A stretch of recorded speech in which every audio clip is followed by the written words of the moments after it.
Dear friends, आज इस video में हम लोग जो न्यू GNSR 2020 है उसके अमेंडमेंट स्लिप्स के बारे में डिस्कस करेंगे। और आपको ये बता देना चाहते हैं कि जो ये अमेंडमेंट्स हैं ये साउथ सेंट्रल रेलवे के द्वारा दिए गए अमेंडमेंट्स हैं।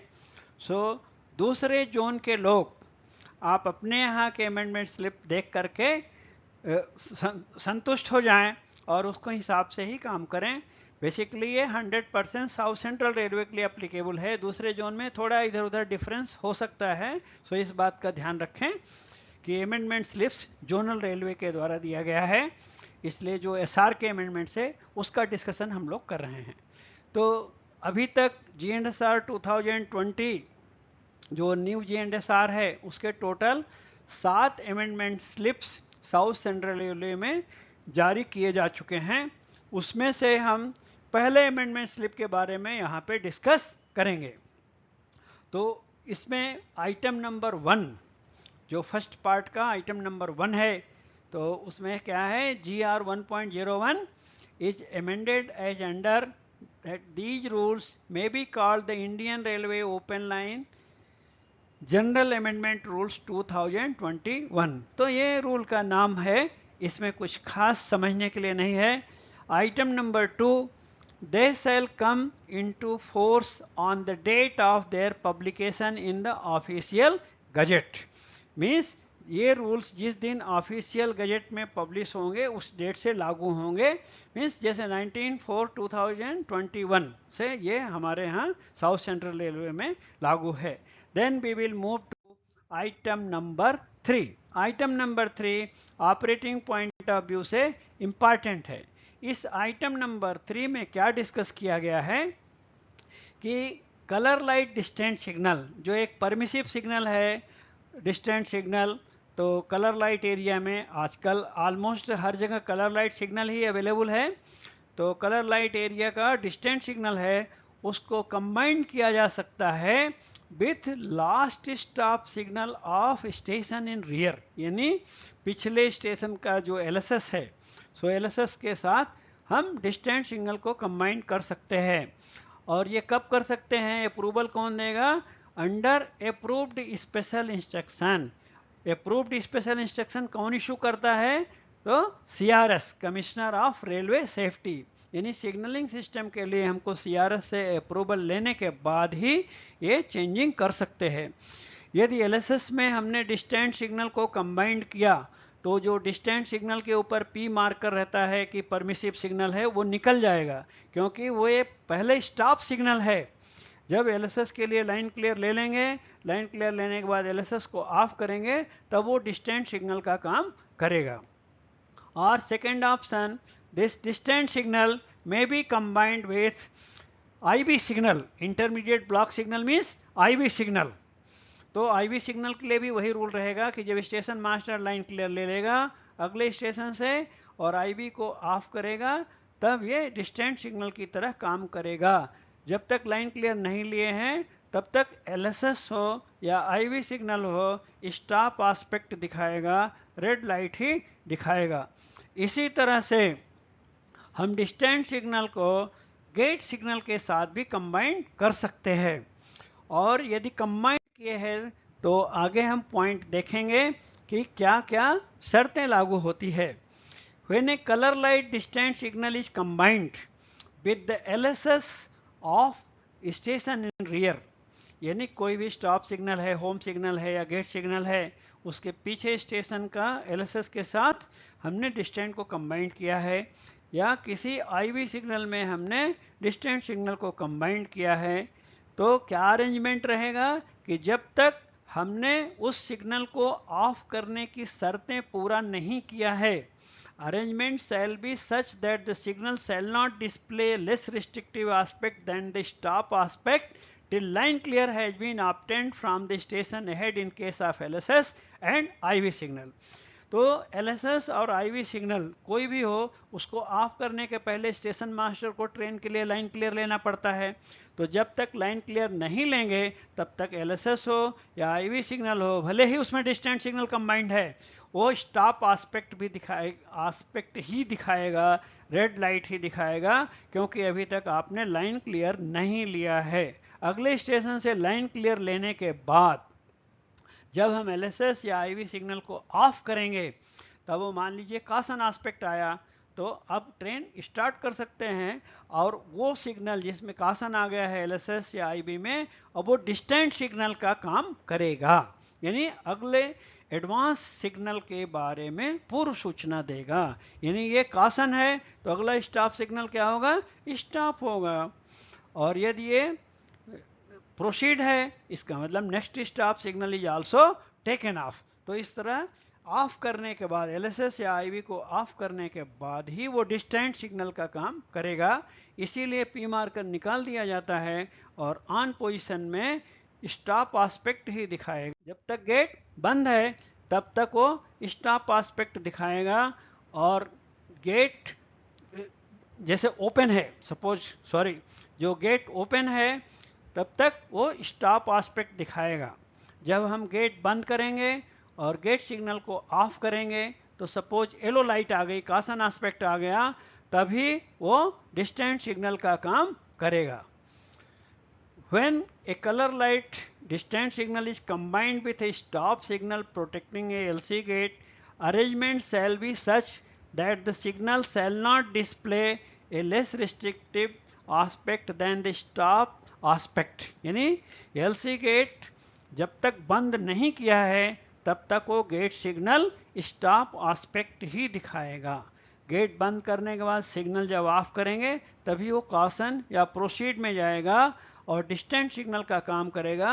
यानी एडवांस जो स्टॉप सिग्नल है या एडवांस कोई भी आगे का सिग्नल है उसके बारे में एडवांस इंफॉर्मेशन देगा। देन नेक्स्ट पॉइंट, जो अमेंडमेंट स्लिप नंबर 1 का सेकेंड पार्ट है। सेकेंड पार्ट में क्या दिया है, जो रूल के कॉपी है, GNSR, accident manual, working time table या स्टेशन मास्टर्स का ब्लॉक वर्किंग मैनुअल, इसको हम हार्ड कॉपी में रख सकते हैं। जो रूल नंबर 2.01 में दिया है, इसको हम हार्ड कॉपी में रख सकते हैं या इलेक्ट्रॉनिक कॉपी आजकल परमिटेड है, डिजिटल कॉपी मोबाइल या अन्य किसी इलेक्ट्रॉनिक गजेट में हम रख सकते हैं। सो दोनों परमिटेड है। इसके बाद item number 2, second part of amendment slip number 1, यानी अमेंडमेंट स्लिप नंबर 1 को 2 पार्ट में दिया गया है। अभी हम सेकेंड पार्ट देख रहे हैं। सो इसमें क्या है, चेंजिंग आई हुई है। आइटम नंबर 2 में कुछ इंपॉर्टेंट नहीं है। आइटम नंबर 3 में जो ब्रेक्समैन वर्ड है वो डिलीट किया गया है। क्यों डिलीट किया गया है?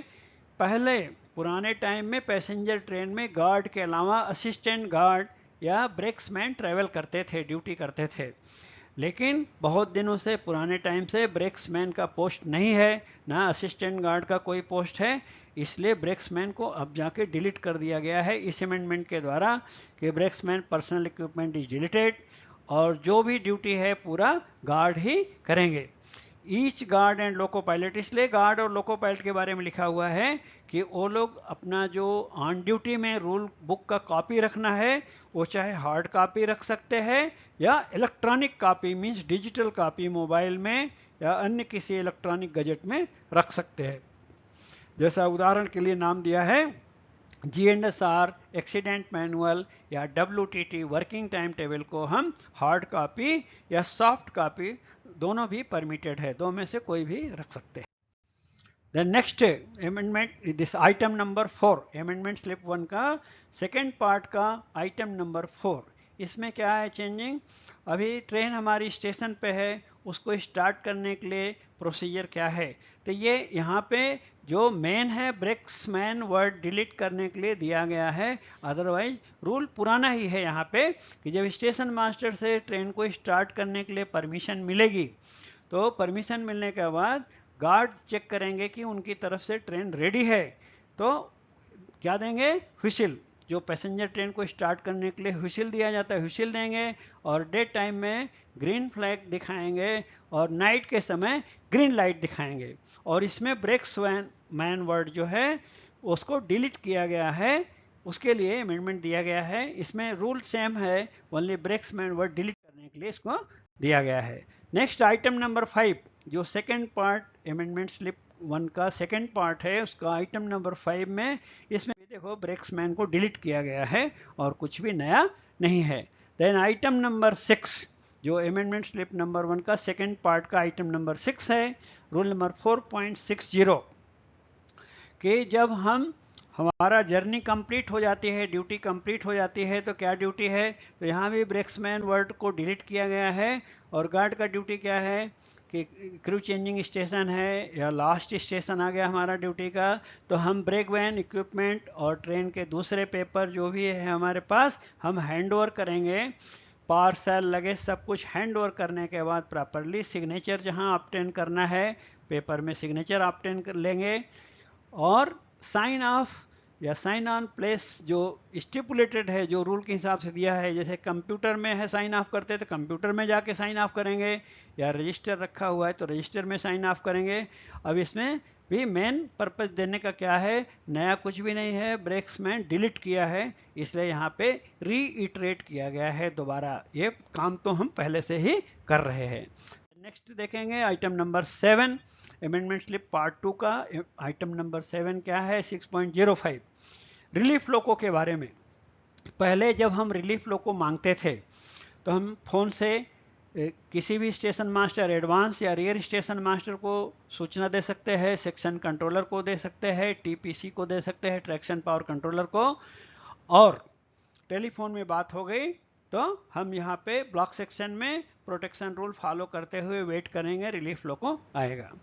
लेकिन यदि टेलीफोनिकली हम कांटेक्ट नहीं कर पा रहे हैं इन लोगों को, तो पहले क्या था, ब्रेक्समैन रहते थे तो उनको भी हम मेमो लेके भेज सकते थे, या एएलपी को भेज सकते हैं, या गार्ड को भेज सकते थे। लेकिन अभी ब्रेकमैन वर्ड डिलीट कर दिया गया है, तो हमारे पास क्या रहेगा, यदि टेलीफोन से संपर्क नहीं हो रहा है तो हमारे पास एएलपी या गार्ड, लास्ट में ट्रेन मैनेजर ही, दो ही लोग उपलब्ध हैं, उन्हीं को मेमो देके हम भेज सकते हैं।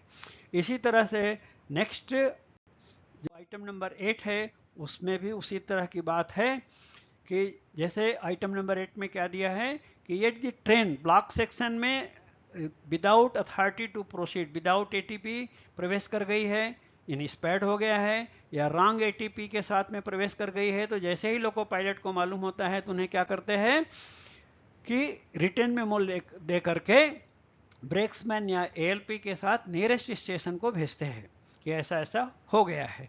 अब ब्रेक्समैन नहीं है तो हमारे पास एक ही ऑप्शन बचेगा, एएलपी को ही भेजना पड़ेगा, क्योंकि ब्रेक्समैन वर्ड डिलीट कर दिया गया है। सो फ्रेंड्स, आप लोगों ने देखा कि जो अमेंडमेंट स्लिप नंबर 1 है GNSR 2020 के लिए, तो फर्स्ट पार्ट में हमने 3 आइटम्स देखे, और सेकेंड पार्ट में टोटल 8 आइटम आपने देखा है। So I think you have understood completely about the amendment slip number 1। और आप लोगों से लास्ट में एक रिक्वेस्ट है कि please subscribe to the YouTube channel for latest updates, and share with your friends and other WhatsApp groups. Thank you so much for you watching the video. Thank you.